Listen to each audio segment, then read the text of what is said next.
السلام علیکم۔ کبھی یہ خیال آیا ہے کہ دن رات اتنی محنت کرنے کے باوجود مالی طور پر ہم وہیں کے وہیں کیوں کھڑے ہیں جہاں شاید سالوں پہلے تھے؟ آج ہم اسی سوال کا جواب ڈھونڈیں گے کہ آخر محنت کی کمائی ہمیں مالی آزادی کی طرف کیوں نہیں لے جا رہی اور اس کا اصل حل کیا ہے؟ ذرا ایک لمحے کے لیے رک کر سوچیں، جو بھی تنخواہ یا آمدنی آتی ہے اس کا بڑا حصہ آخر جاتا کہاں ہے؟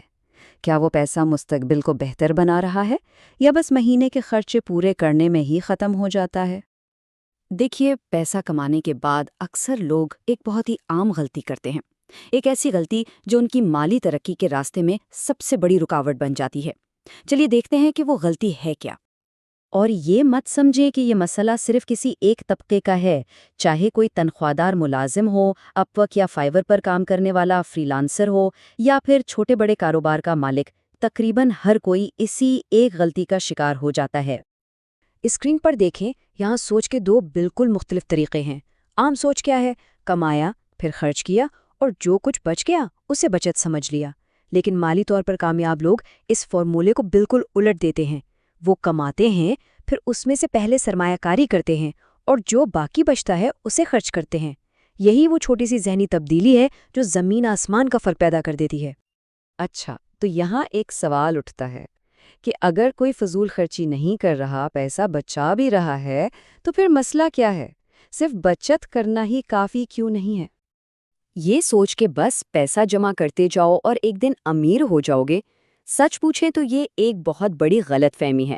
حقیقت اس سے بالکل مختلف بلکہ الٹ ہے۔ جو پیسہ بینک اکاؤنٹ میں یوں ہی پڑا رہتا ہے نا، وہ دراصل سویا ہوا پیسہ ہے۔ وہ ایک جگہ رکا ہوا ہے، اس میں کوئی اضافہ نہیں ہو رہا۔ اور سب سے بری بات یہ ہے کہ وقت گزرنے کے ساتھ ساتھ وہ اپنی قیمت، اپنی قوت خرید کھو رہا ہے۔ یہ چارٹ ایک بہت کڑوی حقیقت دکھا رہا ہے۔ فرض کریں 1 لاکھ روپے 5 سال تک صرف بینک اکاؤنٹ میں پڑے رہیں، تو مہنگائی کی وجہ سے ان کی اصل قدر، ان کی ویلیو کم ہو جائے گی، یعنی پیسہ بڑھنے کے بجائے حقیقت میں گھٹ رہا ہے۔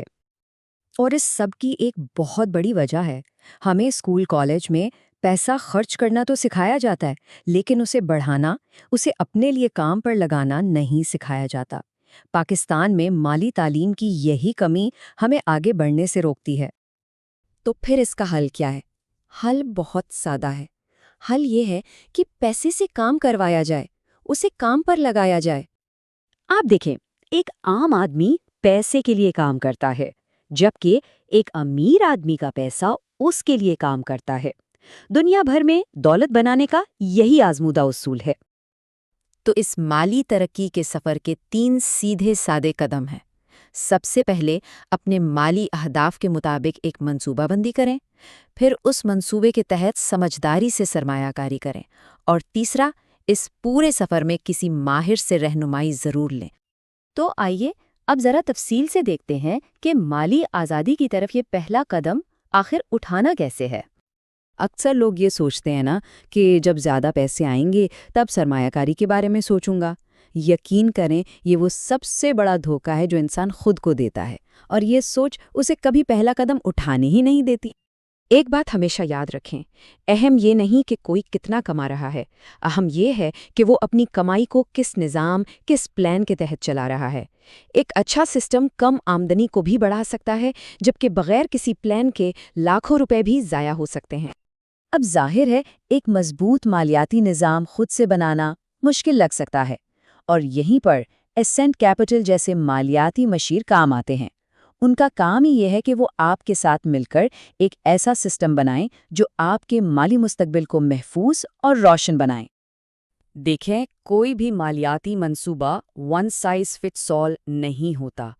ایک اچھا اور پروفیشنل پلان ہمیشہ آپ کی ذاتی آمدنی، آپ کے طرز زندگی، آپ کے مالی اہداف اور آپ کے ٹائم لائنز کو سامنے رکھ کر ہی بنایا جاتا ہے۔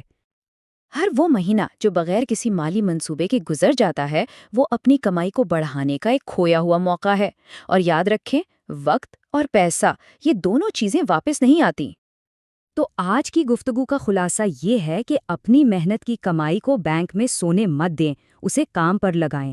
ایسنٹ کیپٹل جیسے ماہرین سے مشورہ کریں جو پیسے کو صرف محفوظ رکھنا نہیں بلکہ اسے بڑھانے کا ہنر بھی جانتے ہیں۔ یاد رکھیں، اصل مقصد یہ ہے کہ آپ کا پیسہ آپ کے لیے کام کرے، نہ کہ آپ ساری زندگی صرف پیسے کے پیچھے بھاگتے رہیں۔ آج ہی اپنی مالی تقدیر کو بدلنے کا فیصلہ کریں۔